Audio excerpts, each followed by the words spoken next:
En juin 2021, le Pentagone a publié un rapport officiel décrivant 144 rencontres entre des ovnis et des militaires américains. Les services de renseignement prétendent n'avoir aucune autre information à propos des ovnis. Mais certains en doutent, notamment un proche du gouvernement, Rich Emberlin. Ce vétéran des forces de l'ordre, qui a travaillé pendant 30 ans avec la CIA, le FBI et les services secrets, est persuadé que nous sommes victimes d'une vaste opération de dissimulation. Pour lui, les aliens représentent une menace, et notre existence même serait compromise. À présent, Rich Emberlin s'est fixé pour objectif de révéler les plus grands secrets du gouvernement. Pourquoi les extraterrestres harcèlent-ils les militaires? Notre planète est-elle en danger?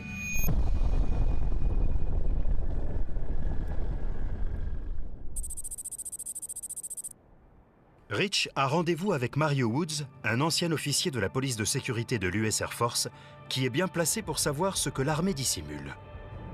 La vache. Dire que je suis sur cette route. Pour la première fois depuis plus de 40 ans, Mario Woods retourne à la base aérienne d'Ellsworth, où la rencontre terrifiante qu'il a faite avec des extraterrestres prouve que les ovnis sont une menace pour l'humanité. C'est incroyable de voir cet endroit. J'éprouve presque un sentiment de méfiance, je dirais. Et en même temps, ça me fait tout drôle de revenir et de rouler sur les routes que j'empruntais il y a tant d'années, quand tout ça est arrivé. Ça doit faire bizarre, n'est-ce pas? Oui. Et voilà le site November One. C'est fou qu'il soit encore là. Il y a toujours la même clôture, je n'y crois pas. 43 ans après. Mon cœur bat à 1000 à l'heure. Wow.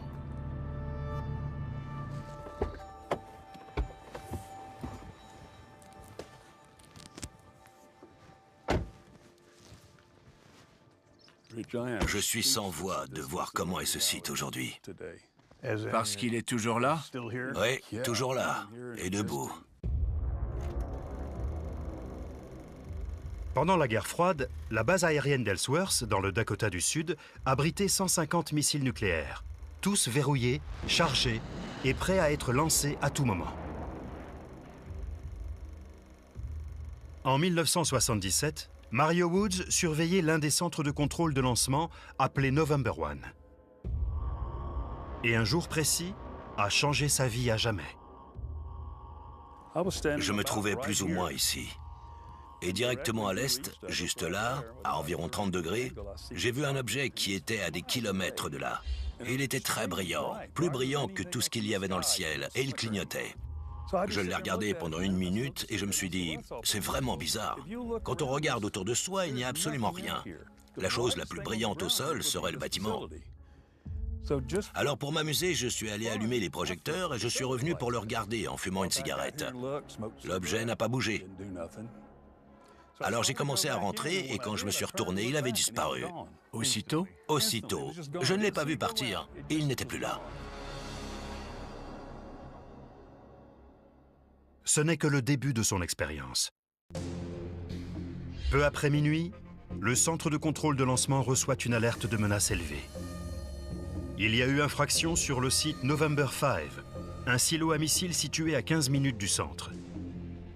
Mario Woods et son binôme Michael Johnson sont chargés d'inspecter les lieux. Alors qu'ils approchent du site, ils sont loin de se douter de ce qui les attend.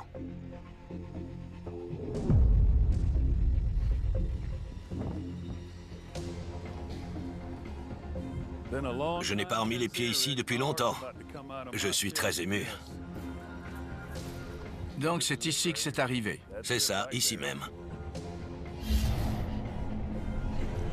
Une énorme sphère lumineuse d'environ 30 mètres de haut et d'une 60aine de mètres de circonférence plane au-dessus du silo à missiles. On sentait la chaleur d'ici. Je dis ça parce qu'on la sentait presque à travers le pare-brise du pick-up. Les rayonnements? Oui, j'ai eu la chair de poule de voir ça. Et de le sentir.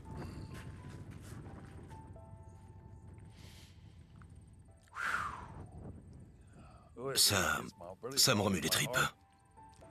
Ça me semble normal. Ça, c'est...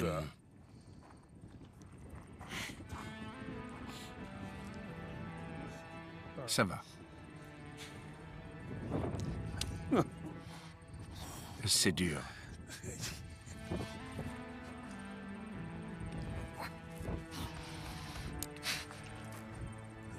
C'est un dessin que j'ai fait. C'est là qu'on a arrêté le véhicule.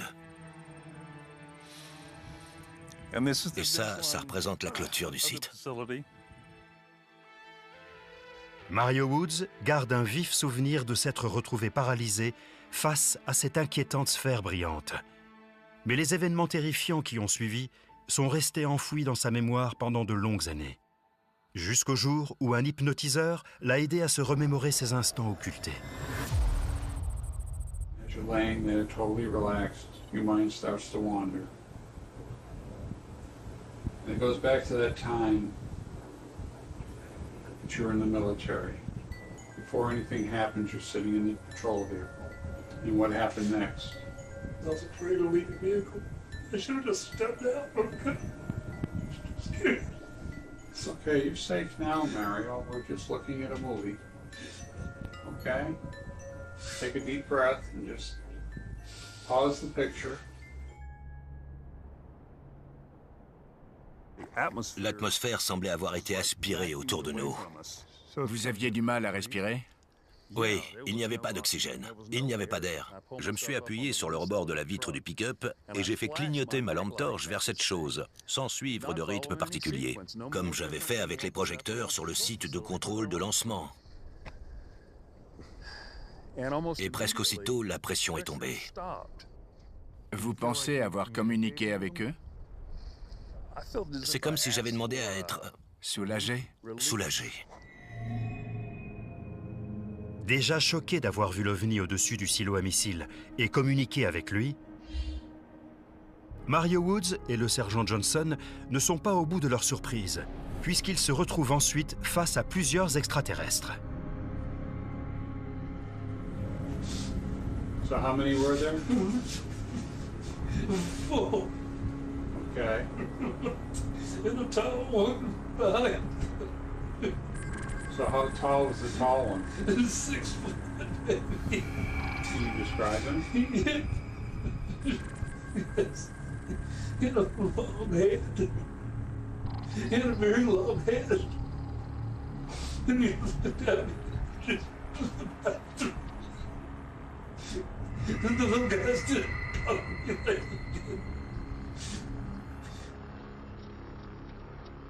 On était assis là, et je me souviens les avoir entendus chuchoter. Well, what's around you now? I'm in some type of room, some kind of inspection area. They're just checking me. And I asked, "Where's Michael?" And they told me not to worry of him. I see that big tall, and he's looking at me. Look you. I don't like this guy. He has a uniform on it, has creases in it, like a ranking officer or something. It's this tall guy. He's really not a good person. I feel a pinch on my lower left side now. It's like somebody's got a hold of me or something. And it's fast. It's not kind. Et puis, tout est devenu noir après ça. Je me suis retrouvé une dizaine de kilomètres plus loin dans cette direction, dans un endroit appelé Newell Lake, qui est un réservoir pour toute la région. La sécurité militaire retrouve Mario Woods et le sergent Johnson et les emmène directement se faire examiner par le personnel médical. Ensuite, on leur dit de ne plus jamais parler à personne de leur expérience.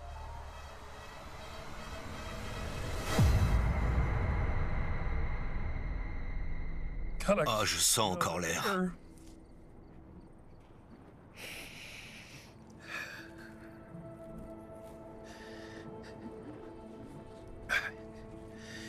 Il n'y a pas de mots pour décrire ça. Mes sens sont... On ne peut même pas... le concevoir. Quoi que ça ait pu être, Vous continuez à chercher? il le faut bien. Est-ce que vous vous êtes senti menacé? Mentalement et visuellement, c'était tellement impressionnant que je ne savais pas s'il fallait avoir peur, suriner dessus, tirer dessus. Aucune de ces options n'était la bonne. Ce n'était pas la bonne chose à faire. Vous ne saviez pas comment réagir. C'est ça.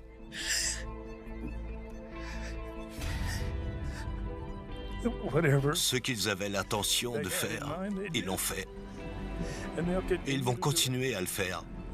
Ils l'ont toujours fait. Et ils n'ont pas terminé.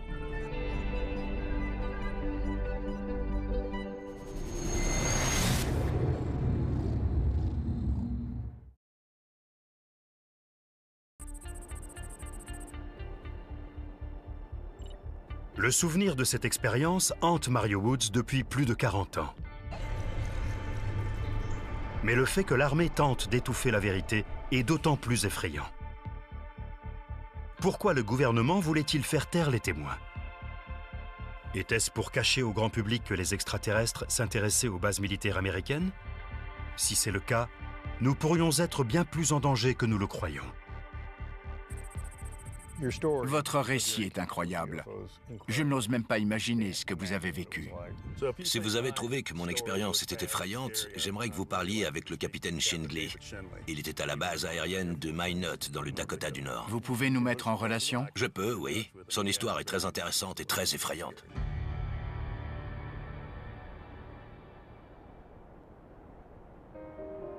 Comme Mario Woods, le capitaine David Shindley a reçu de l'armée la consigne de se taire, quand l'un des pires cauchemars de ce monde est devenu réalité. My name is David D. Shindley, Captain, U.S. Air Force, retired. In 1966, I was involved in an incident while stationed at Minot Air Force Base, North Dakota. En 1966, le capitaine Shindley avait la lourde responsabilité de lancer des missiles nucléaires depuis un site de contrôle top secret. Aujourd'hui, il a obtenu accès à un site presque identique au musée du missile Minuteman dans le Dakota du Sud, pour montrer à Rich Chamberlain en quoi consistait son travail et lui expliquer ce qui est arrivé lorsqu'un OVNI a pris le contrôle de tout l'arsenal nucléaire. On va descendre 18 mètres sous terre. 18 mètres. 18 mètres sous terre. Pourquoi? Pourquoi c'est aussi profond? Oui. Parce qu'en cas d'attaque nucléaire, on serait enseveli. Donc plus c'est profond, mieux c'est. Compris.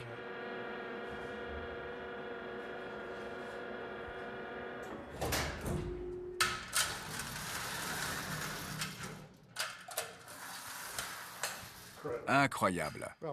C'est comme l'endroit où j'ai passé 3 ans de ma vie. Incroyable. Votre bureau était comme ça? Oui. C'est ici qu'est assis le commandant adjoint d'équipage. Quand il reçoit le message du système d'alerte principal de lancer des missiles, Ouais. il ouvre ce boîtier de sécurité et détermine quels sont les missiles à lancer. Il y a 10 interrupteurs, un par missile. Au plus fort de la guerre froide, ces missiles nucléaires étaient dirigés contre la Russie. La moindre erreur commise dans ce sous-sol aurait pu déclencher la Troisième Guerre mondiale. Vous aviez une vingtaine d'années et vous supervisiez des missiles qui pouvaient détruire une partie du monde ou le monde entier. C'est exact. On avait une énorme responsabilité et on le savait.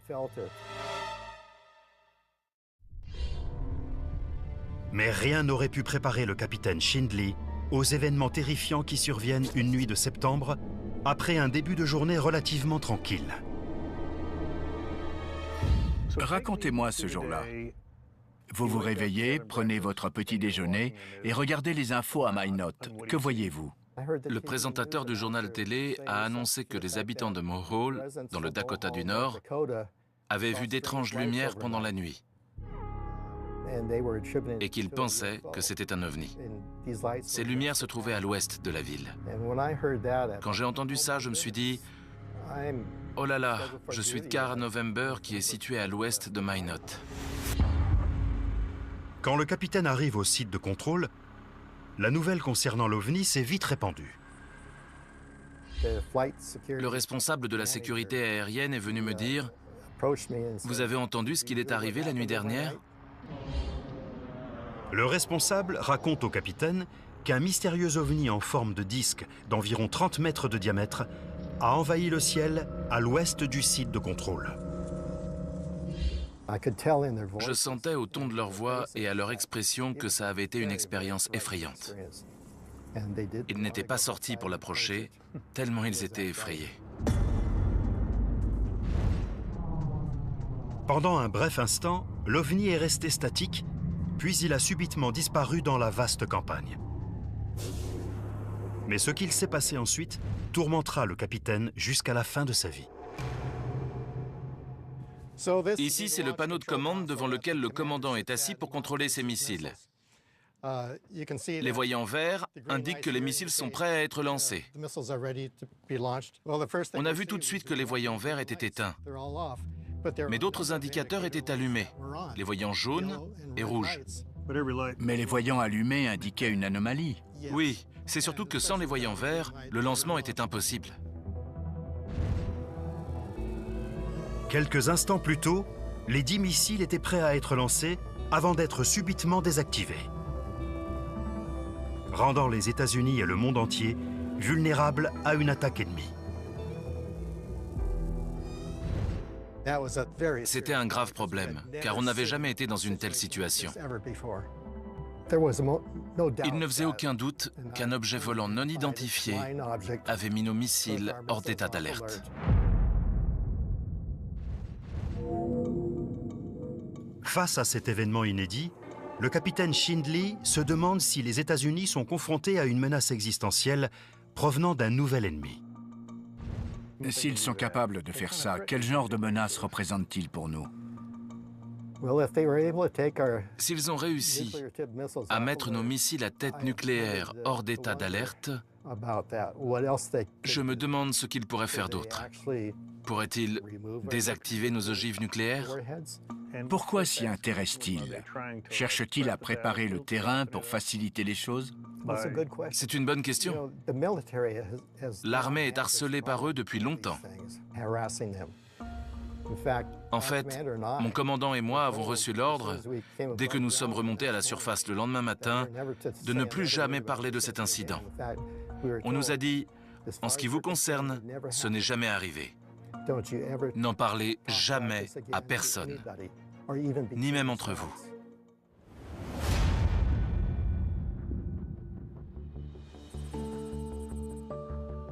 « 55 ans. C'est le nombre d'années que le capitaine Shindley a gardé ce secret au fond de lui. En 2013, il a fait preuve de courage en se présentant devant 6 anciens membres du Congrès au National Press Club. I was involved in an incident while stationed at Minot Air Force Base, North Dakota. I was told to never speak of the incident again, and also told that as far as I was concerned, it never happened. Because of that, I am before you today with a bit of trepidation. I must say a lot of trepidation, as I have never before shown my face in person on this matter. Ça a été dur de parler ce jour-là? Ça a été très dur. J'étais aussi très ému, un peu comme maintenant. J'imagine que ça vous a rongé pendant toutes ces années de savoir que c'était arrivé et que vous ne pouviez en parler à personne. Je ne pouvais pas en parler à ma femme, ni à personne, parce que je suis une personne intègre. Mais mon intégrité me pousse aujourd'hui à raconter la vérité. Ouais. Et maintenant, je suis obligé de dire la vérité. Avant, vous obéissiez aux ordres. Oui. Et maintenant, vous dites la vérité. Oui. Mais quelle est cette vérité? Et pourquoi l'armée la dissimule-t-elle? C'est exactement ce que Rich Emberlin tient à découvrir.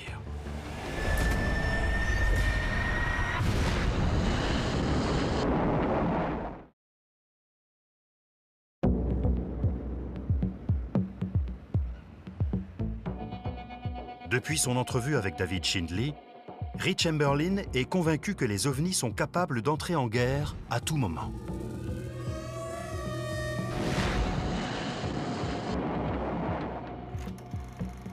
D'ailleurs, c'est ce qui a failli arriver quand les forces armées américaines ont ouvert le feu sur une flotte d'ovnis lors de la bataille de Los Angeles.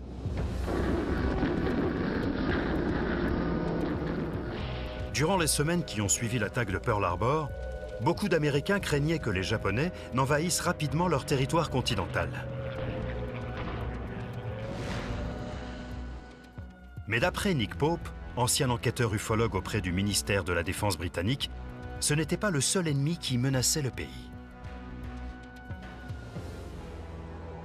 L'angoisse de la guerre était présente, les gens étaient sur les nerfs, la panique et l'hystérie régnaient. Le 25 février 1942, le cauchemar devient réalité. Quand les radars de l'armée détectent ce qui semble être un avion ennemi 200 km à l'ouest de Los Angeles. Un objet étrange est apparu et la défense côtière a ouvert le feu. Tandis que la panique gagne Los Angeles et qu'un couvre-feu est instauré, l'armée tire plus de 1400 obus dans le ciel nocturne. Cette nuit-là, pendant la bataille de Los Angeles, c'était comme un film hollywoodien. Le chaos régnait. Le lendemain matin, les habitants de la ville se réveillent en pensant que les forces japonaises ont atteint leurs côtes. Mais à leur grande surprise, c'est loin d'être le cas. On n'a trouvé aucun avion ni arme d'origine japonaise. Il n'y avait aucune trace d'une attaque nippone. Mais on avait bel et bien vu un objet étrange. Nombreux sont ceux qui pensent que le mystérieux objet qui a semé la panique dans la ville était en réalité un ovni. Mais l'armée nie cette interprétation avec véhémence.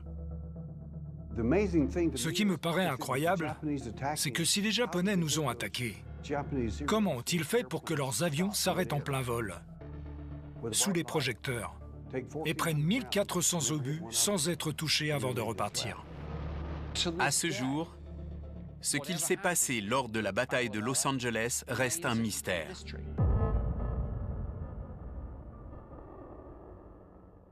La bataille de Los Angeles fait partie des nombreux incidents historiques dont l'armée américaine a choisi de ne pas parler. Mais dans quel but? La réaction du gouvernement concernant les incidents avec des ovnis est classique. Déni, minimisation, discréditation. Je pense que la CIA et les autres organismes de renseignement étouffent ces affaires par rapport à l'armée, car elle sait pertinemment qu'elle ne peut pas nous protéger. À la suite de la Deuxième Guerre mondiale, l'armée a compris qu'elle faisait face à un nouvel adversaire. Et à mesure que les incidents avec des ovnis se multipliaient, le gouvernement a continué à les dissimuler. Le plus connu d'entre eux a eu lieu en 1947, quand un ovni s'est écrasé près de Roswell, au Nouveau-Mexique.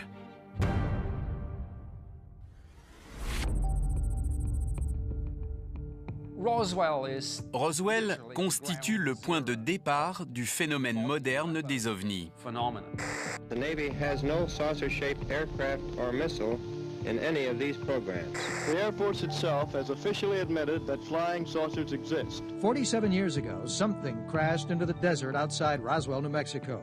And for 47 years, the Pentagon lied about it. Cette fois, un objet s'est écrasé. C'était bien plus que des lumières dans le ciel. On avait affaire à quelque chose de concret. Et l'armée américaine l'a admis. Ce communiqué de presse surprenant fait rapidement la une de tous les journaux dans le monde. Mais à peine 24 heures plus tard, le gouvernement revient sur ses déclarations. Le lendemain, il change de version, en disant que c'était un ballon météo. Le gouvernement maintient désormais que le fameux objet volant non identifié s'avère être un ballon météo.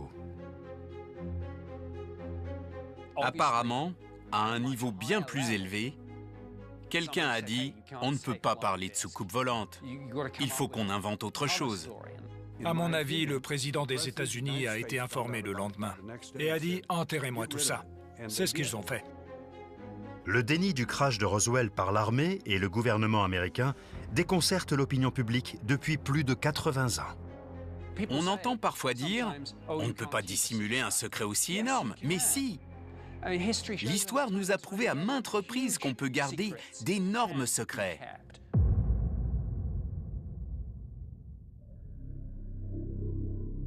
Alors, qu'est-ce que le gouvernement américain cherche à cacher exactement?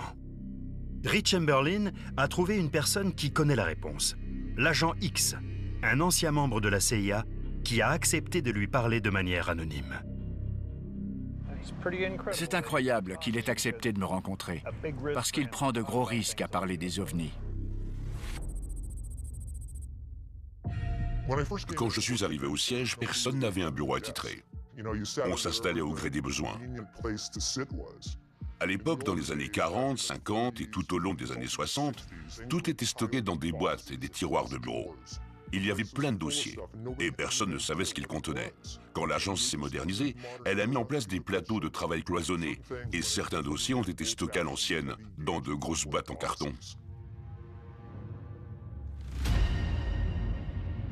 Ces boîtes ont atterri dans un coin de la bibliothèque, appelé la collecte historique des renseignements.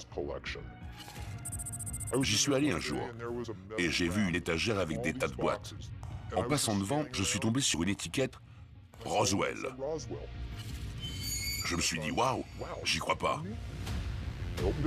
Je l'ai ouverte, et je ne peux en aucun cas vous dire précisément ce que j'ai vu. Il y avait des photos, des documents, d'autres éléments. Mais je peux vous assurer à 100% que l'incident de Roswell était réel. Il y avait bien un vaisseau et des cadavres. Après, je ne sais pas où tout ça a été emporté. Personne ne sait où c'est. Si un ovni s'est bien écrasé à Roswell avec des cadavres d'extraterrestres à bord, pourquoi le gouvernement a-t-il caché cette découverte? Rich Chamberlain se demande si le gouvernement connaissait les intentions des extraterrestres.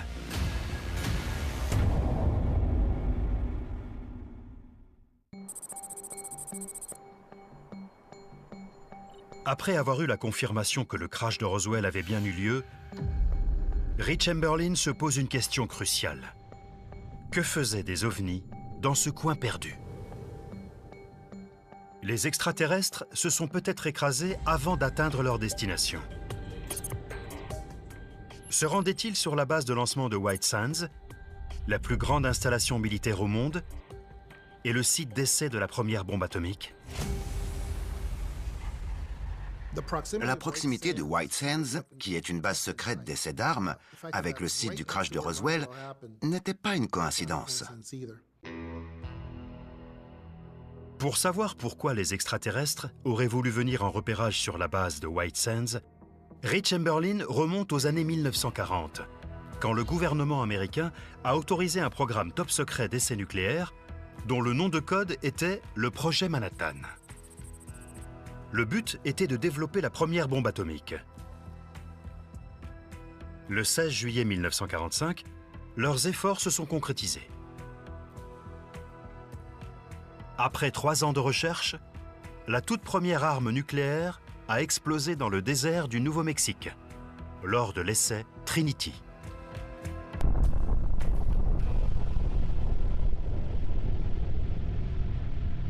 Cet essai aurait-il pu attirer l'attention d'aliens dans l'espace? Est-ce à ce moment-là qu'ils ont compris que les États-Unis détenaient l'arme nucléaire et que depuis, ils surveillent l'armée?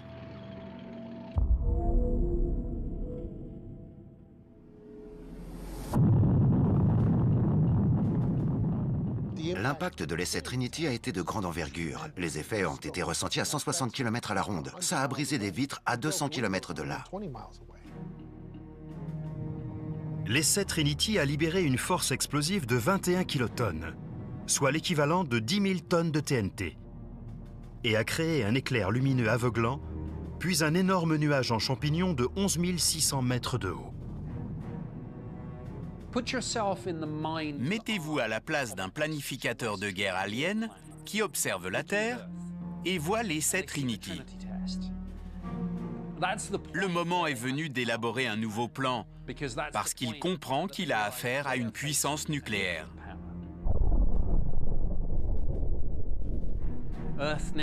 La Terre possède désormais des armes nucléaires. Et avec la technique des missiles, l'homme pourrait être capable de lancer ses armes dans l'espace.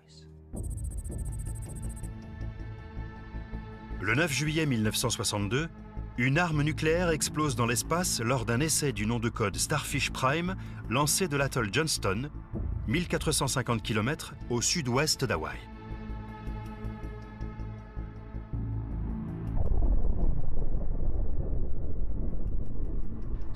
Starfish Prime a été un événement stupéfiant.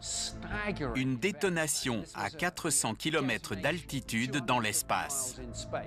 Subitement, on est capable de faire exploser des bombes nucléaires non seulement au sol, mais aussi dans l'espace. C'est un peu comme si on était monté d'un cran. C'est là que d'éventuels extraterrestres qui observaient la Terre ont dû se dire « Il va falloir observer cette planète de près ». 100 fois plus puissant que l'essai Trinity, Starfish Prime a été la première et la dernière arme nucléaire lancée dans l'espace.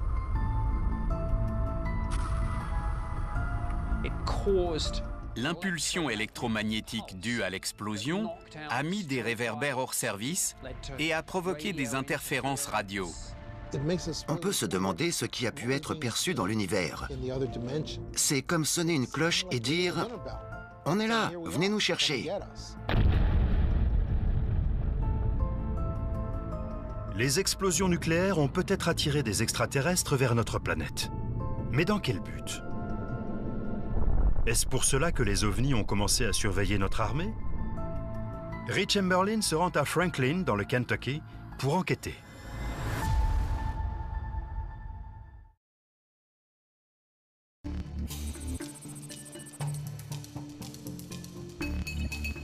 Pour la plupart des gens, Franklin, dans le Kentucky, semble être une ville typique du Sud. Mais derrière cette façade se cache un lourd mystère.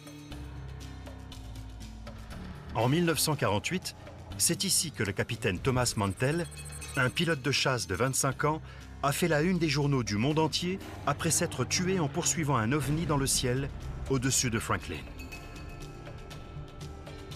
Depuis plus de 70 ans, cet accident tragique a soulevé de nombreuses interrogations au sein de la communauté, dont fait partie les petits-enfants du pilote, Eric et Terry Mantell. Bonjour. Bonjour. Rich Chamberlain. Eric Mantell, enchanté. Terry Mantell. Je suis ravi de vous rencontrer.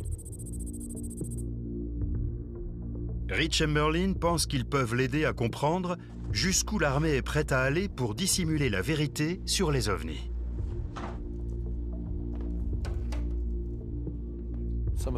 Certaines de ces médailles sont exceptionnelles. Waouh! Pour un gars qui avait quel âge? 25 ans? 25 ans. Il avait 2 mentions élogieuses du président. Ça, c'est une grande récompense. La Distinguished Flying Cross. Quand un jeune de 25 ans a autant de médailles, c'est qu'il est chevronné et a vu du pays. Un pilote compétent. Un héros. Ça confirme qu'en tant que pilote, il a mis sa vie en danger ce jour-là. Alors qu'il avait pourtant 2 enfants et une femme qu'il aimait profondément. Le 7 janvier 1948, les opérateurs de la tour de contrôle de la base aérienne de Godman à Fort Knox dans le Kentucky sont informés qu'un objet volant non identifié plane au-dessus de leur tête. Des gens de tout l'État du Kentucky appelaient le standard de la police. On voit un truc métallique énorme. Qu'est-ce que c'est? Les contrôleurs contactent immédiatement la garde nationale aérienne du Kentucky. Le capitaine Thomas Mantell, qui dirige une escadrille de 4 chasseurs P-51 Mustang, est envoyé pour enquêter. En quelques minutes, le capitaine et ses ailiers rejoignent le mystérieux objet. Il a décrit qu'il était brillant, métallique, d'une taille énorme et comportait des hublots. Puis le capitaine Mantell donne un ordre étonnant à l'un des pilotes de sa formation. Retourne à la base te ravitailler. Ce qui, dans le jargon militaire, veut dire « prépare-toi à ouvrir le feu ». J'ai toujours trouvé ce détail intéressant. C'est en quelque sorte la clé de cette affaire. Ils savaient ce qu'il se passait, que la situation était grave. Il ne se serait pas ravitaillé en munitions sans raison. Il veut des munitions parce qu'il se sent menacé. C'est un pilote chevronné. Il n'en aurait pas demandé s'il n'en avait pas eu besoin. Pendant que l'avion de chasse se prépare pour un combat intergalactique, Thomas Mantell grimpe de plus en plus haut dans le ciel à la poursuite de l'OVNI. Il a poursuivi cet objet jusqu'à 6000 mètres et a perdu le contact. C'est là que le mystère s'épaissit. Puis des témoins voient l'avion du capitaine Mantell foncer vers le sol et s'écraser dans un champ près de Franklin. La ville où le capitaine est né 25 ans plus tôt. L'une des dernières personnes à avoir vu l'avion s'appelle Doyle Burnett. Il avait 7 ans quand le Mustang est tombé du ciel. J'ai entendu une explosion. On a levé la tête et on a vu un avion tomber. Une aile s'est détachée de l'avion quand il s'est écrasé dans le champ en face de nous. L'épouse de Doyle Burnett a elle aussi vu le crash. C'est la maison de votre enfance? C'est ça, oui. C'est là que vous étiez quand l'avion s'est écrasé? Oui. Quel âge aviez-vous? J'avais 4 ans. Ah oui? Mais je m'en souviens très bien. C'est quelque chose qu'on n'oublie pas. Non, c'est certain. Non. On a entendu du bruit quand il a touché le toit. C'était pire qu'une averse de grêle. En quelques heures, l'horrible accident attire des badauds, pendant que la presse divulgue l'information qu'un avion militaire s'est écrasé pendant qu'il poursuivait un OVNI. Est-ce que des militaires sont venus? Oh oui, ils sont venus chez nous. Et ils nous ont réveillés en pleine nuit.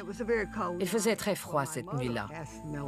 Ma mère a demandé aux militaires pourquoi l'avion s'était écrasé et ils ont répondu « Il est monté trop haut et il a manqué d'oxygène ».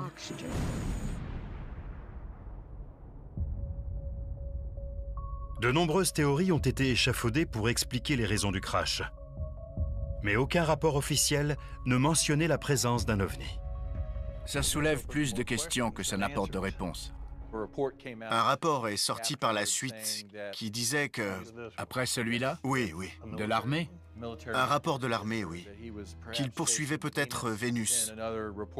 Puis un autre rapport a dit qu'il poursuivait peut-être un ballon météo. Cette histoire de Vénus est ridicule. Et il voyait souvent des ballons météo. Ils étaient lancés à proximité des bases le matin avant que les avions ne décollent. Tout le monde parlait de ce qu'il était arrivé. Plusieurs personnes pensaient que c'était un ovni. C'est la rumeur qui courait? C'était la rumeur, oui. Je le croyais aussi après avoir vu les informations à l'époque qui disaient que c'était un ballon météo ou autre chose. Il n'y avait pas de ballon météo, je vous assure. Je suis quasiment sûr que c'était une soucoupe volante. Ce n'était pas quelque chose qui venait de notre planète, j'en suis sûr. Pourquoi une soucoupe volante? Il y a eu trop d'hypothèses sur les raisons du crash.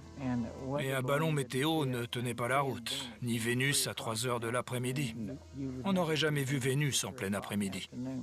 Il aurait fallu des circonstances particulières. Oui, c'est ça. Et il aurait fallu être plus haut dans le ciel que le pilote pour la voir. C'est un mystère qui reste à élucider.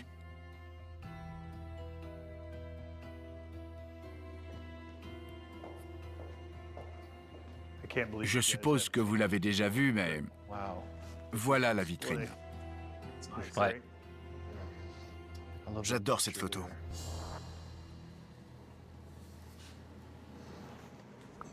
C'est un morceau de l'avion de votre grand-père qui a été trouvé sur les lieux du crash. C'est incroyable. Ça m'émeut beaucoup. C'est normal. Ça m'émeut aussi, alors que je ne le connaissais pas.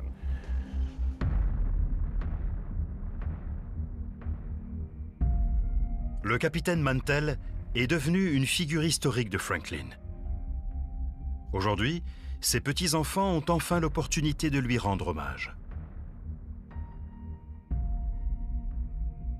Un habitant de Franklin, Joe Phillips, a proposé d'accompagner Eric et Terry Mantell sur les lieux du crash, où leur grand-père a perdu la vie de manière héroïque en poursuivant un ovni. L'avion était juste là. Là? Quand il s'est écrasé, le sol a tremblé. Des gens sont venus voir ce qu'il était arrivé. C'était une journée terrible. Je ressens tellement d'émotions en ce moment. Le fait de voir cet endroit est très important. Pas seulement pour Eric et moi, mais pour toute la famille. Son avion, son P-51, était juste là. C'est incroyable. Je me demande à quoi il pensait. S'il a repris conscience. Voilà un homme, Thomas Mantell, qui a survécu au débarquement en Normandie et qui est mort des années plus tard en temps de paix sur le sol américain en poursuivant un ovni alors que le gouvernement prétendait que ces choses-là n'existaient pas. Il faut vivre avec ça. Il faut accepter que c'est arrivé à l'un de vos proches, à votre grand-père.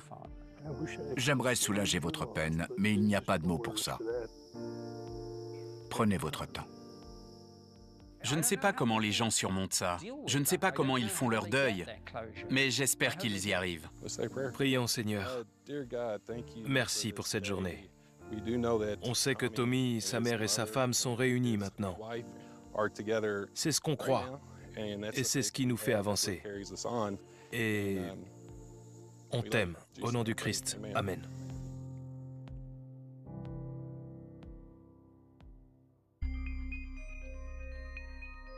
Personne ne saura jamais ce que le capitaine Thomas Mantell a rencontré à 7500 mètres d'altitude. Est-ce que sa mort annonçait que le pire restait à venir? Si oui, Rich Chamberlain aimerait savoir si l'armée est prête à riposter.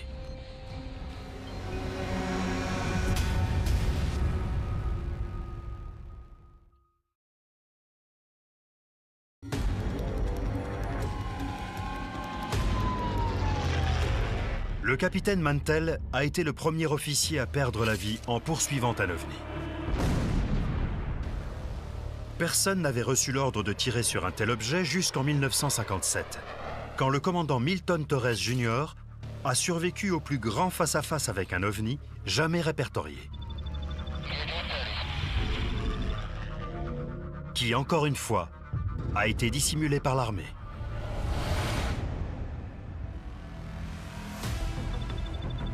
Rich Chamberlain a fait appel à Roderick Martin, enquêteur pour le réseau de partage sur les ovnis, connu sous le nom de MUFON.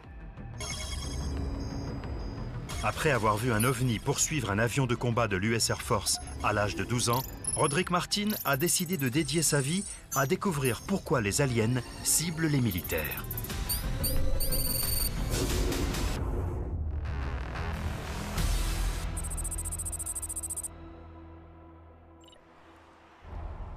L'enquêteur a organisé un entretien avec le fils du commandant Torres, Jeffrey, lors du colloque annuel du MUFON à Las Vegas.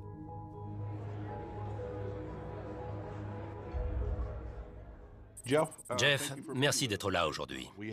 On a enquêté sur plusieurs incidents impliquant des pilotes qui ont poursuivi ou attaqué des ovnis. Mais malheureusement, certains d'entre eux ont perdu la vie. En ce qui concerne votre père, il a survécu pour en parler. Et c'est ça qui nous intrigue. Pour commencer, pouvez-vous nous résumer sa carrière pour nous donner une petite idée? Mon père a servi 20 ans dans l'US Air Force. Il a participé à 300 missions de combat au Vietnam et il a été hautement décoré. Il a aussi travaillé sur le programme spatial de la NASA.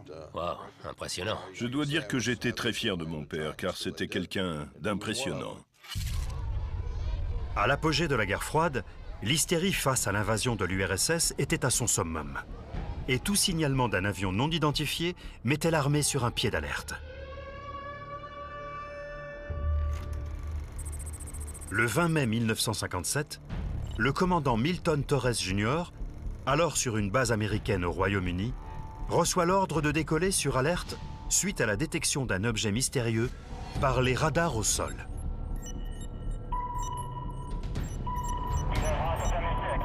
Volant à presque Mach 1, le commandant poursuit courageusement l'ennemi non identifié.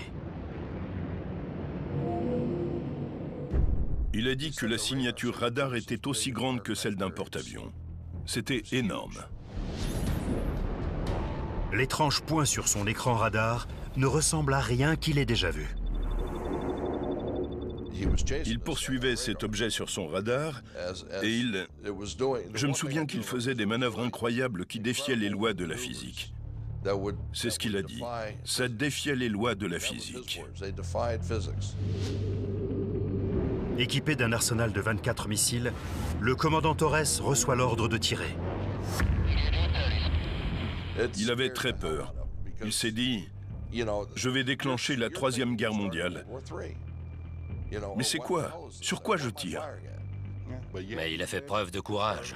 Oui. Il s'est approché et... Mais il se disait, c'est le début de la fin. Milton Torres verrouille sa cible et se prépare à tirer. Quand on verrouille et qu'on tire, l'ordinateur prend le relais. Ouais. Et quand l'ordinateur a pris le relais, l'objet a filé. 2 sauts sur l'image radar et il a disparu.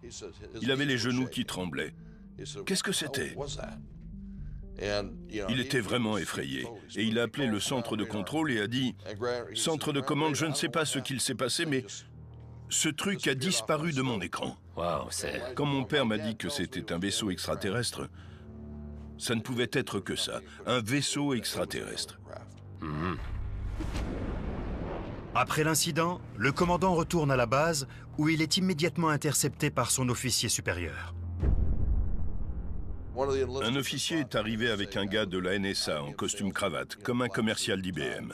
Les fameux Men in Black dont on entend parler. C'est ça. Ouais. C'est ça.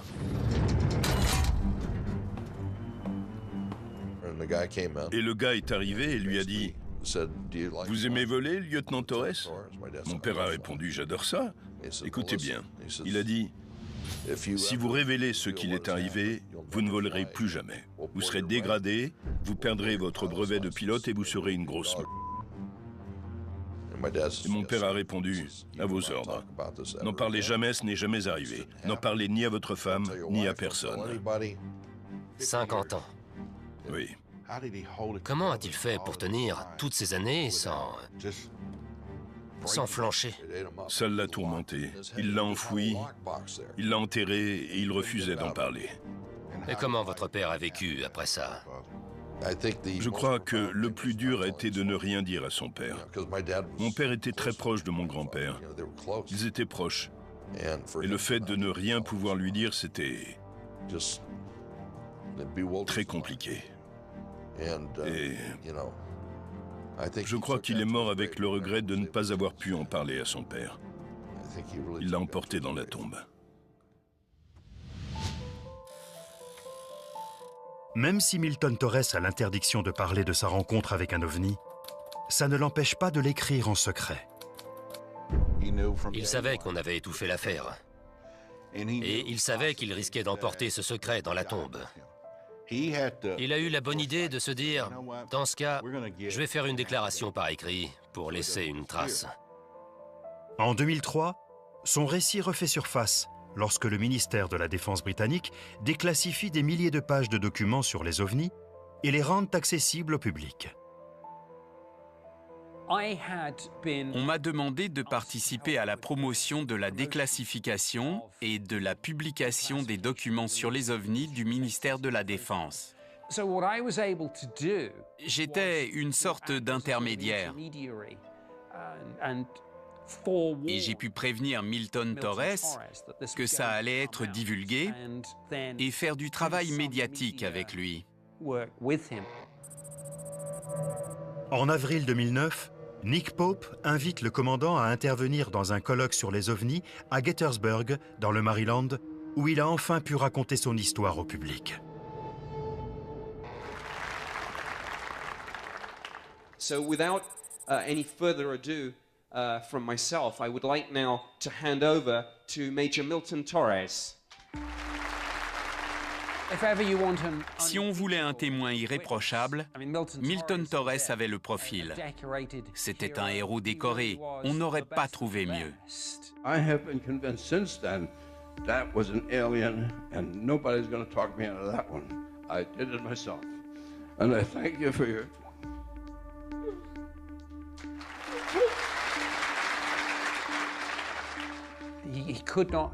Il n'arrivait pas à raconter son histoire sans éclater en sanglots. Il était tellement ému qu'il ne pouvait pas se retenir. Je suis content de l'avoir aidé à se soulager de ce poids avant sa mort. Merci beaucoup, Nick, d'avoir aidé à divulguer cette histoire. Si vous n'aviez pas été là pour la rendre publique, il l'aurait emporté dans la tombe. À la fin de sa vie, il a enfin été soulagé et délivré de ce poids.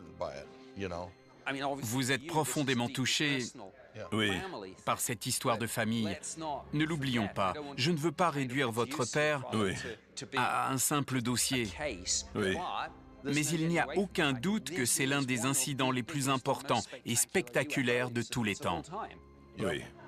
Les gens parlent de Roswell et d'autres grosses affaires, mais celle-là est majeure. Il n'y a pas plus important et percutant que le fait de recevoir l'ordre d'abattre un ovni.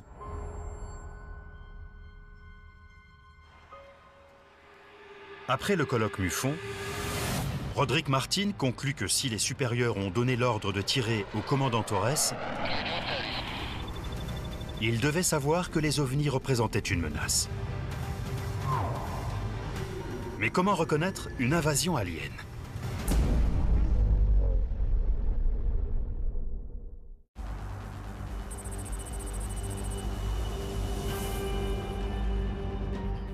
Pour savoir si les ovnis menacent notre espace aérien, Rich Chamberlain et Roderick Martin retrouvent la journaliste d'investigation Melissa Tittle dans un centre névralgique. Fille d'un vétéran de l'US Air Force et enquêtrice en ufologie depuis 20 ans, Melissa Tittle arrive avec son réseau de contacts, dont Ted Rowe, directeur du NARCAP, le Centre national de signalement de phénomènes aériens non identifiés. Ensemble, ils vont examiner près de 20 ans de recherche effectuées sur les incidents signalés par des pilotes concernant des phénomènes aériens non identifiés, connus sous le sigle PAN.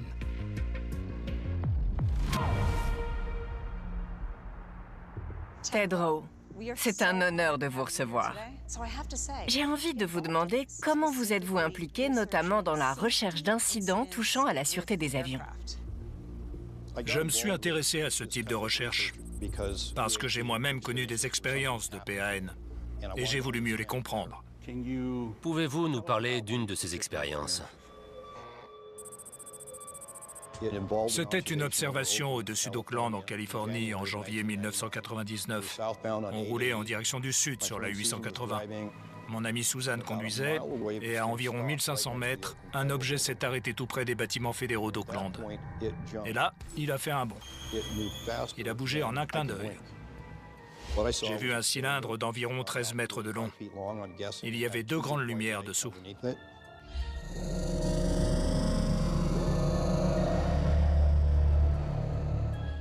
Pendant qu'on roulait, il a tourné et il a suivi notre voiture en parallèle.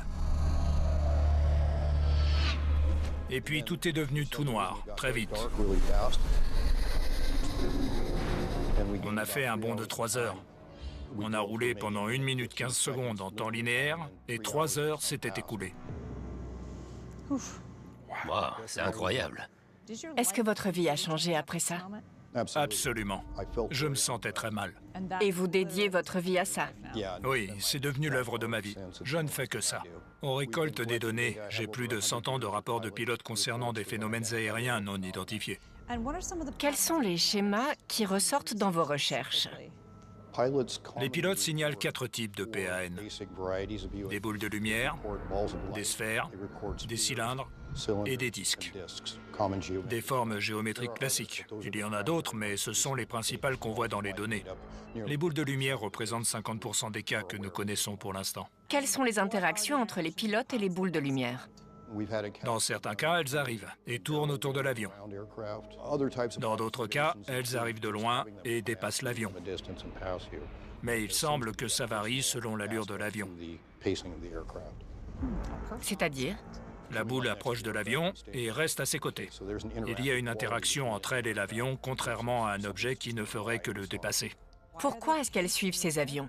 Pourquoi essaient-elles d'interagir avec eux? Je pense que c'est pour récolter des informations. Et c'est quoi leur message? Regardez ce qu'on sait faire. Ça fait peur. Oui. Ça donne à réfléchir. On devrait y prêter attention. Ce n'est pas une blague, ce n'est pas rassurant. On a beaucoup parlé d'incidents avec l'armée. Mais est-ce que des pilotes de ligne se manifestent? Oui. Il y a M. Eric Delgado, un pilote qui a fait une rencontre de PAN dans les airs sur laquelle j'ai enquêté. Il a passé 30 ans dans un cockpit et il est retraité de l'armée. Il a accepté de nous parler un peu de tout ça. On l'appelle en visioconférence? Allez. Oui. Bonjour. Bonjour Eric, pouvez-vous nous parler un peu de vos expériences? Je m'appelle Eric Delgado. Je suis capitaine d'un Boeing 767 pour le transport de cargaison dans le sud des États-Unis. Nous nous rendions à Memphis. Mon copilote et moi parlions du trajet, et en regardant par-dessus mon épaule gauche, j'ai vu une grosse lumière blanche. Je pensais que c'était un avion parce qu'il tournait vers nous. Et je me suis dit, oh là là, il descend sur nous. J'ai vraiment eu peur. J'ai posé les mains sur les commandes et les manettes, et je m'attendais à ce que le TCAS, le système anti-collision, se mette à hurler « Descendez, descendez vite ». J'avais vraiment peur. Mon cœur battait très fort.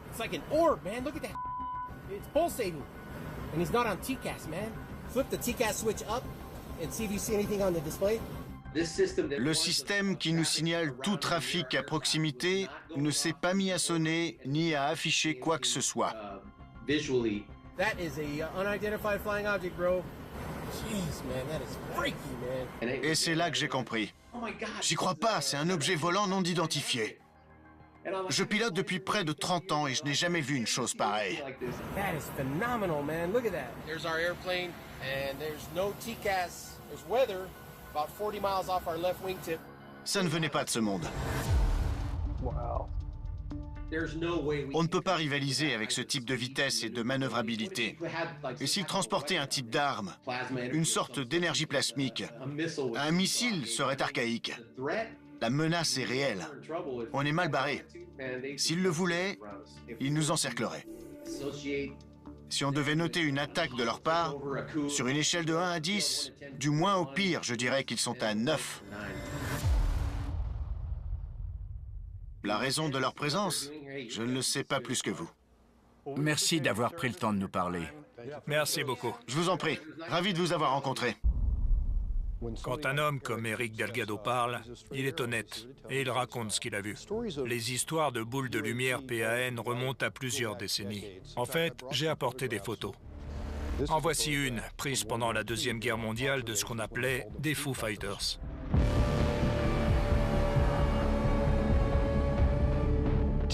Pendant la Seconde Guerre mondiale, un certain nombre de pilotes de l'armée américaine, mais aussi britannique, ont signalé d'étranges boules de lumière qui suivaient leurs avions.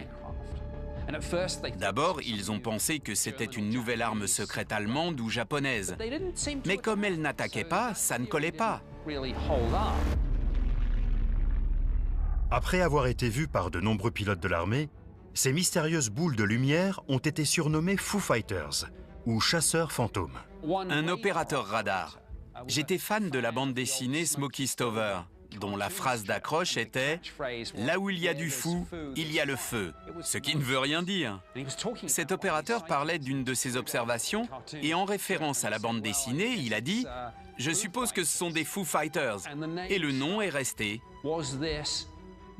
Est-ce que c'était l'empreinte d'une nouvelle civilisation qui nous observait, qui observait notre conflit primitif? Est-ce que la Seconde Guerre mondiale a attiré l'attention d'autres civilisations dans une autre partie de la galaxie? Peut-être. Je vais vous donner d'autres exemples, j'ai apporté d'autres photos. Une boule de lumière au-dessus de l'île de Santa Catalina, photographiée en 1947. Et voici un cliché de la rencontre de M. Delgado, l'an dernier. Waouh, elles se ressemblent. Ces deux photos ont été prises à plus de 70 ans d'écart et elles se ressemblent. Oui. À votre avis, qu'est-ce qu'ils surveillent? Les progrès de l'humanité? Notre technologie? Je pense que c'est une stratégie d'occupation dans le cadre de leur schéma de colonisation ou d'expansion. Représente-t-il une menace? Je pense que oui. Ils nous surpassent à tous les niveaux, ils ne respectent pas les limites. On pourrait faire face à un événement de l'ampleur d'une extinction. Ça pourrait être terrible.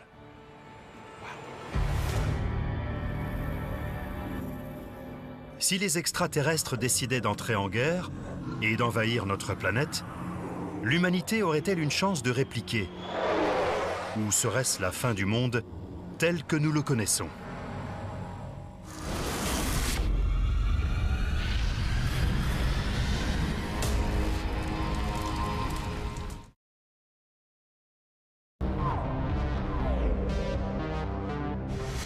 Après avoir écouté Ted Rowe et Eric Delgado, Rich Chamberlain pense que la situation est critique et qu'il doit à présent déterminer comment les aliens pourraient nous attaquer.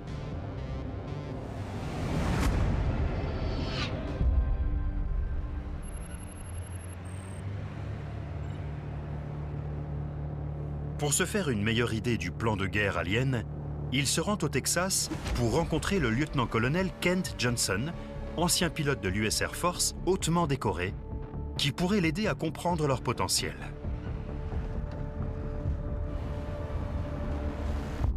Merci d'avoir accepté de me parler. Je sais que ce n'est pas facile pour des militaires à la retraite ou encore en poste de s'exprimer. Merci encore. C'est devenu plus une obligation qu'autre chose depuis le dernier rapport publié par le Congrès. Je me suis dit qu'il fallait faire savoir que ce n'était pas inhabituel et que c'était réel. Quelle a été votre première rencontre avec un ovni? J'ai effectué plusieurs missions au-dessus du sud de l'Irak pour forcer la flotte irakienne à rester au sol. Et parfois, sur de longs trajets, on élargit le champ du radar le plus loin possible. Je l'ai étendu au maximum. J'ai tenté le coup, au cas où je trouverais quelque chose. Un jour, j'ai détecté un faible bip avec mon radar. Je l'ai vu brièvement. C'était très haut dans le ciel et ça bougeait très rapidement. Puis ça s'est soudain arrêté et c'est descendu tout droit. Ça a disparu à très grande vitesse. Ça a filé à quelle allure? Disons à plus de 32 000 km/h. Vous plaisantez? Non, c'est mon estimation, parce que j'ai regardé mon écran quand je l'ai bloqué. C'est ce que j'ai vu. Et pouf, ça s'est arrêté net, et c'est descendu tout droit. Waouh! Et la deuxième observation, vous pouvez me l'expliquer? En janvier 1991, le lieutenant-colonel Kent Johnson effectue ce qu'il pense être une mission d'entraînement ordinaire en Arabie Saoudite pendant la première guerre du Golfe. Je travaillais pour l'armée américaine. Je pilotais un hélicoptère OH-58 Kiowa. C'est un hélicoptère de reconnaissance des armées à 2 places. Pour vous donner une idée de l'environnement, voilà à quoi ça ressemblait. Vous voyez que c'est plat et monotone. C'est moi, avec l'autre pilote qui m'accompagnait pendant la mission. Cette photo a été prise juste avant l'incident. Le lieutenant-colonel Johnson et son copilote volent 15 mètres au-dessus du désert. Quand quelque chose qui se trouve à 1,5 km attire leur attention. Une ombre menaçante, de la taille d'un stade de foot, fonce vers eux à 160 000 km/h.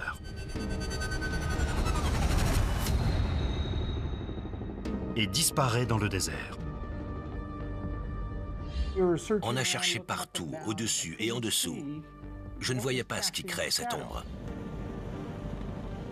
Puis l'ombre réapparaît, pour rester cette fois, et fonce droit sur l'hélicoptère.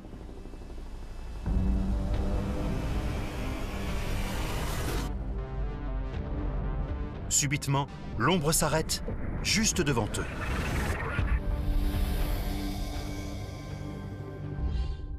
Elle s'est arrêtée à cause de nous, parce qu'on était dans sa trajectoire de vol. Elle a pilé? Net. Cette chose a violé ce que nous connaissions des lois de la physique. C'est comme si on fonçait contre un mur en béton ou une montagne en granit à 32 000 km/h. L'appareil et ses occupants voleraient en 1000 morceaux.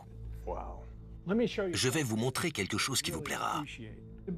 Pour mieux décrire l'ombre qu'on a vue, le principe est que si on voit quelque chose qui vole haut dans le ciel, l'ombre devient floue. Mais quand elle se rapproche du sol, l'ombre devient plus nette, plus définie. Et en l'occurrence, elle était très bien définie, ce qui veut dire qu'elle était très près du sol. C'est une menace? C'est une bonne question. Une très bonne question, parce qu'on n'en sait rien. Tout ce que je peux dire, c'est que s'ils ont des intentions hostiles, quelles sont nos chances pour parler de façon réaliste? C'était quoi, à votre avis? Ça aurait pu être un ovni camouflé. Comme on ne sait pas exactement de quoi il s'agit, ni comment il fonctionne, qui le contrôle, ni le type de technologie utilisée, ça pourrait représenter une menace. Mais comment on se défend contre un objet invisible et dont on ne connaît pas le fonctionnement? On ne connaît pas leurs intentions. Ça me fiche la trouille. À moi aussi. Si les ovnis sont capables de se camoufler et de défier les lois de la physique, l'armée américaine est vulnérable. Est-ce que le gouvernement sait déjà que nous sommes des cibles faciles face à une attaque d'extraterrestres?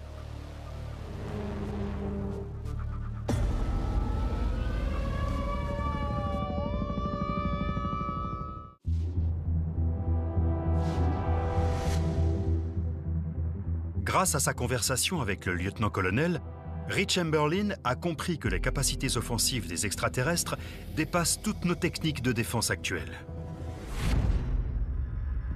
Si les aliens décident de nous attaquer, nous n'avons aucune chance.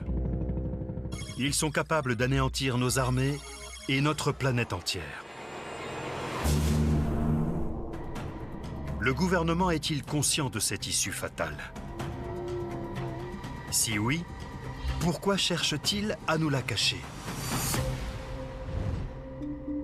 Un homme connaît peut-être la réponse. L'ancien sergent-chef de l'armée de l'air, Jeremy McGowan. Il a inventé le premier détecteur de PAN privé qu'il a baptisé Osiris, pour trouver les réponses que l'armée américaine refuse de nous donner.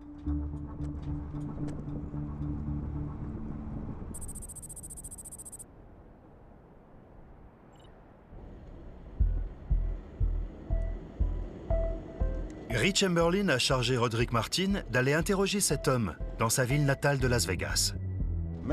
C'est une sacrée voiture. Merci.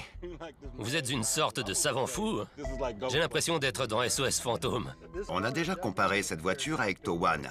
C'est une version de ça, sauf qu'au lieu de chasser les fantômes et des lutins, je cherche des PAN éventuels. Jeremy McGowan a parcouru toute l'Amérique du Nord avec l'Osiris, qui est équipé d'un radar particulier, un magnétomètre pour détecter des champs magnétiques provenant des ovnis et un accéléromètre pour détecter des déplacements dans le ciel. La mission de ce véhicule est de découvrir la vérité que le gouvernement américain ne nous avouera jamais. J'ai servi dans l'armée de l'air pendant 12 ans. On nous appelait pour nous dire de prendre notre barda et de monter dans un avion pour partir en mission au pied levé, parce qu'on était une force très mobile. En mars 1995, le sergent-chef est envoyé au Moyen-Orient dans le cadre d'une opération secrète. J'ai été déposé au milieu du désert. Sur place, il n'y avait qu'une tente et une énorme caisse en bois. À ce moment-là, vous vous êtes dit quoi? Je ne savais pas quoi penser. C'était tout simplement bizarre. J'ai participé à l'opération Tempête du désert. J'ai assisté au combat et ça n'avait rien à voir avec mes missions précédentes. Mais on ne pose pas de questions. On obéit aux ordres. En général, vous êtes briefé avant de vous retrouver dans ce genre de situation. On n'avait rien. Et il n'y avait pas de documents, rien. Mes ordres étaient de ne pas approcher de la caisse et de ne laisser personne en approcher, et si ça arrivait, de tirer à vue. Ces ordres étaient importants. On m'a fourni 240 munitions pour mon fusil et 18 grenades hautement explosives. Combien de temps a duré la mission? 3 jours et 3 nuits. 24 heures sur 24? Oui. Il n'y avait pas de supervision, pas d'officier présent, personne. Alors je suis monté sur la caisse, je me suis assis et je me suis couché dessus. Un soir, pendant qu'il gardait la mystérieuse caisse, Jeremy McGowan a vécu une expérience qui restera gravée dans sa mémoire. Le ciel était cristallin. Je voyais toute la Voie lactée défiler sous mes yeux.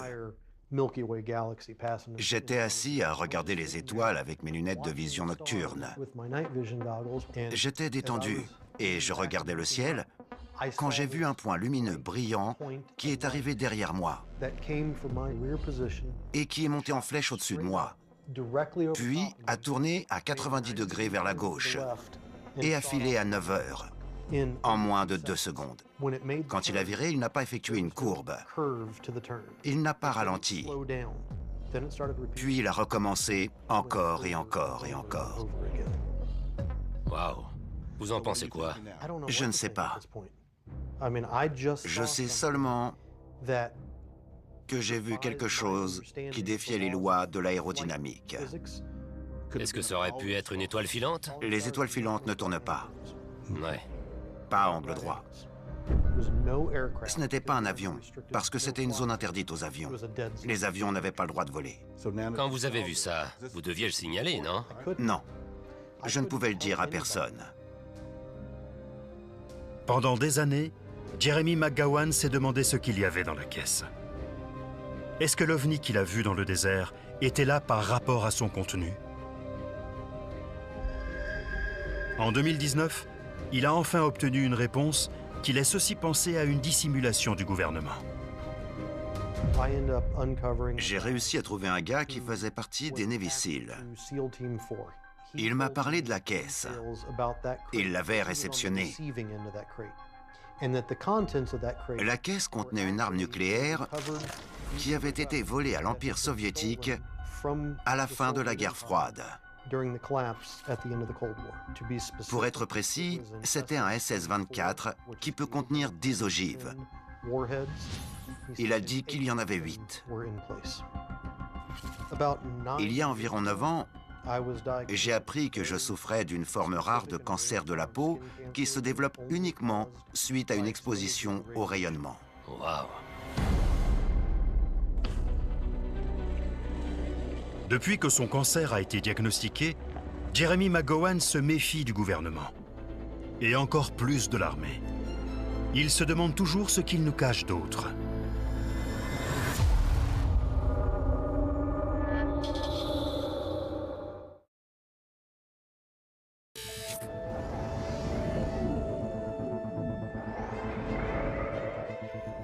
Les tentatives de dissimulation de la menace qui pèse au-dessus de nos têtes ont été documentées à travers l'histoire. Mais des images publiées récemment dévoilent un nouveau vaisseau extraterrestre qui harcèle l'armée.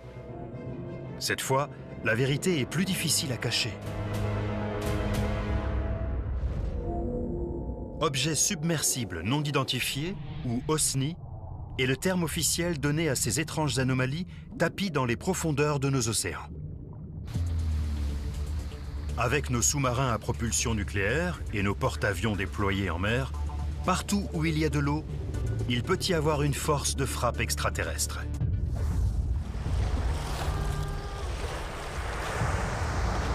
S'il est un homme qui connaît les menaces cachées dans l'eau, c'est l'ancien adjudant-chef de la marine américaine, Carson Shoemake. Il a servi à bord de sous-marins nucléaires, dont l'USS Tennessee et l'USS Pennsylvania. Il a accepté de rencontrer Rich Chamberlain pour imaginer les intentions des extraterrestres.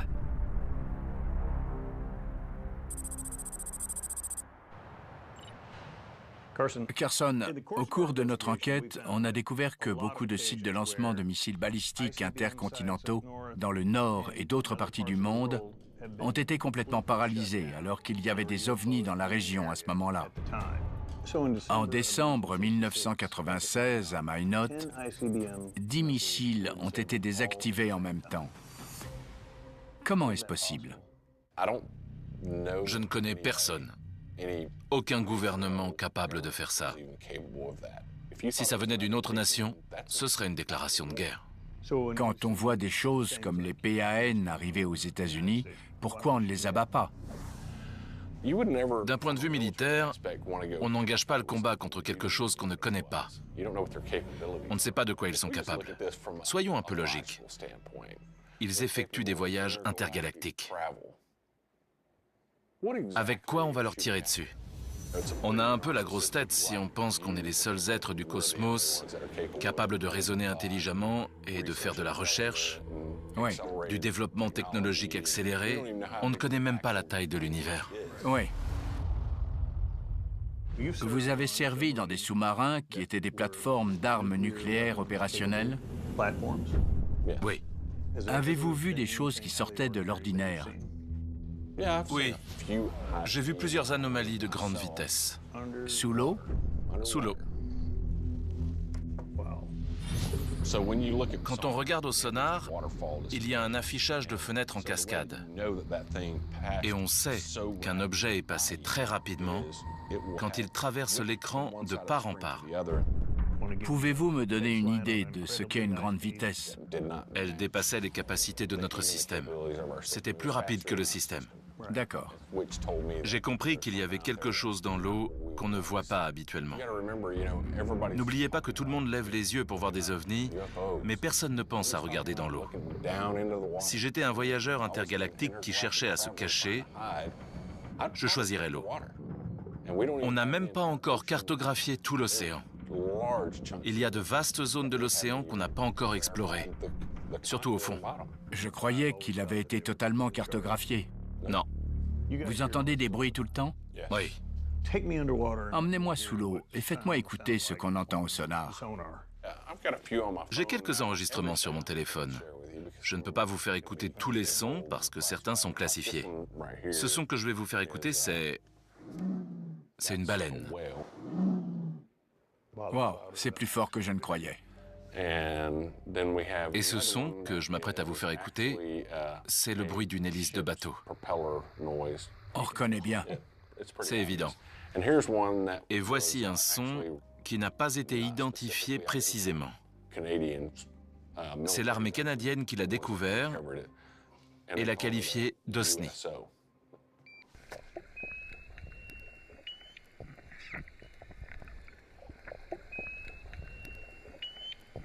Ça ressemble à quelque chose que vous avez déjà entendu? Non, ça ne correspond à rien. Est-ce que ça vous donne à réfléchir? Oui, ça excite ma curiosité. J'aimerais en savoir plus. Il faut toujours être à l'affût.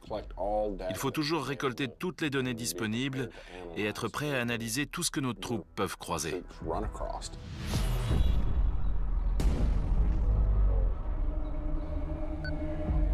Pour en apprendre plus sur les OSNI et leurs capacités, Rich Chamberlain envoie Melissa Title parler avec quelqu'un qui en a croisé un pendant son service dans la marine. En 2010, John Bauman est à bord d'un porte-avions à propulsion nucléaire, l'USS Carl Vinson, qui se rend à Haïti pour une mission humanitaire. Il est loin d'imaginer qu'il n'oubliera jamais ce voyage.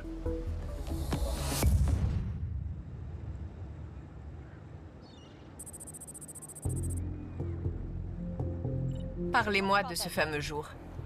Ce jour-là, c'était calme. Il ne se passait pas grand-chose sur le pont d'envol. J'ai fait une pause, j'étais à tribord, et j'ai vu que dans l'eau, il y avait un objet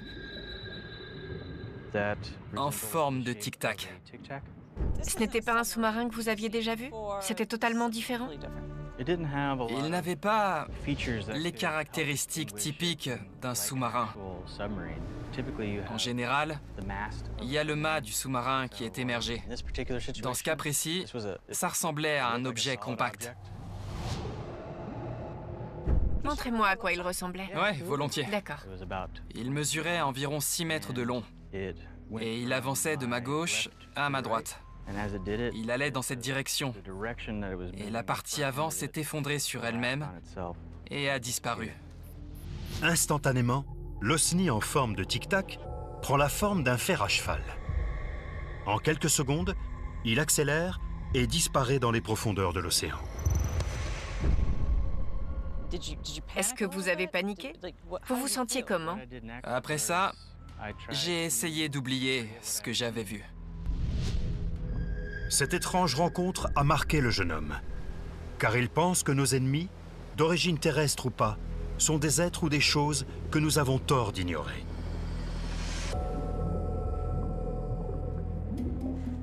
Si c'était quelque chose qui venait d'ailleurs et qui examinait votre porte-avions, ce ne serait pas un peu suspect si leurs intentions étaient malveillantes? Je pense qu'il faut les considérer de la même manière que nos adversaires étrangers. Bien sûr, s'ils arrivent d'une autre planète, ils sont bien plus avancés que nous. Par contre, l'objectif reste le même. Comment se défendre face à ce type de menace?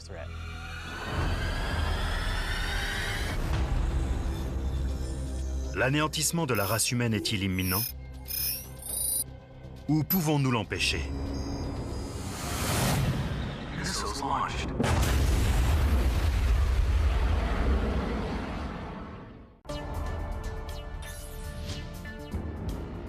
Jusqu'à récemment, nous n'avions pas assez d'éléments pour étudier scientifiquement la superintelligence des aliens. Et le fait que le gouvernement ridiculisait ceux qui parlaient ouvertement des ovnis n'a pas dissuadé le célèbre physicien théoricien Michio Kaku. Il pense que les extraterrestres pourraient être la plus grande menace pesant sur l'humanité.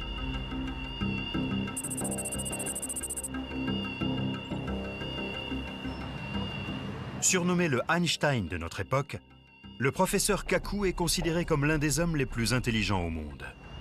Il a accepté de parler à Melissa Title de cette question urgente et de partager ses découvertes scientifiques les plus troublantes. Je pense qu'on arrive à un point de bascule. Traditionnellement, il incombait à ceux qui y croyaient de prouver que ces objets étaient extraterrestres. Maintenant, la situation s'est inversée. On a des preuves irréfutables. Les on-dit ont été remplacés par des vidéos militaires, des observations radar, des rapports de détecteurs infrarouges que nous, les physiciens, pouvons analyser image par image. Ça change la donne. Certaines de ces rencontres dépassent nos connaissances actuelles de la physique. S'ils arrivent des étoiles, ils ont des milliers d'années d'avance sur nous. Ils pourraient disposer de quelque chose qui obéit à une nouvelle loi de la physique. Tout d'abord, on sait qu'ils peuvent voyager entre Mach 3 et Mach 20, soit 3 à 20 fois la vitesse du son. Ils peuvent zigzaguer, créant des forces G des centaines de fois supérieures à la force de gravité de la Terre. Ça semble dépasser les lois de la physique. Et ces objets peuvent aller sous l'eau. On a compris qu'on a affaire à une technologie qui repousse toutes les limites des lois de la physique que nous connaissons. Vous avez parlé d'OSNI, qui sont les vaisseaux qui vont sous l'eau. Qu'en pensez-vous? Qu'est-ce qui les intéresse dans l'eau? Tout d'abord, l'hydrogène. C'est un combustible. En d'autres termes, ils remplissent leurs réservoirs. Des océans de combustible qui peuvent servir pour alimenter un vaisseau. Pourrait-il y avoir une autre raison, par exemple, celle de se cacher? Ils pourraient faire ça pour faire la maintenance de leurs vaisseaux sans être gênés par l'armée américaine. Les océans sont un endroit idéal pour ça. On a entendu plusieurs histoires de camouflage. Apparemment, ces ovnis seraient capables de se camoufler. Tous les fans de Star Trek savent que ces vaisseaux spatiaux peuvent se camoufler et devenir invisibles. Et les extraterrestres maîtrisent probablement déjà cette technique. Mais pourquoi sont-ils là? Que veulent-ils? Regardez le film La guerre des mondes. Est-ce que les Martiens nous haïssent? Non. Qu'est-ce qu'ils veulent? Notre planète. C'est tout. On les gêne. Le message du professeur Kaku donne à réfléchir et incite l'humanité à prendre conscience du fait que les ovnis et les osnis représentent un danger et qu'il vaut mieux se préparer à riposter à une attaque potentielle. Dans le film Independence Day, que voulaient les extraterrestres? Ils voulaient tout.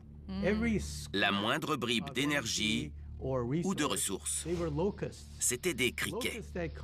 Des criquets qui arrivent en essaim et ravagent tout ce qu'ils trouvent.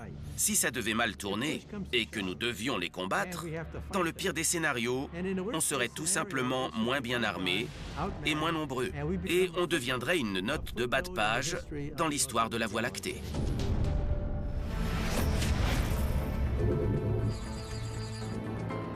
Lorsque, dans notre ciel, il y a un adversaire potentiel équipé d'une technologie qui dépasse tout ce que nous connaissons, comment ne pas avoir peur? Et si cette guerre des nerfs se transformait rapidement en véritable combat? S'ils ne nous veulent pas du bien, on est dans le pétrin. On les a vus en action. On a vu ce qu'ils ont fait. Ignorer, ce serait une grave erreur. Le phénomène OVNI nous concerne tous. J'espère seulement qu'on est prêt. La prochaine étape ne sera pas « on vient en paix ». Ce sera une guerre.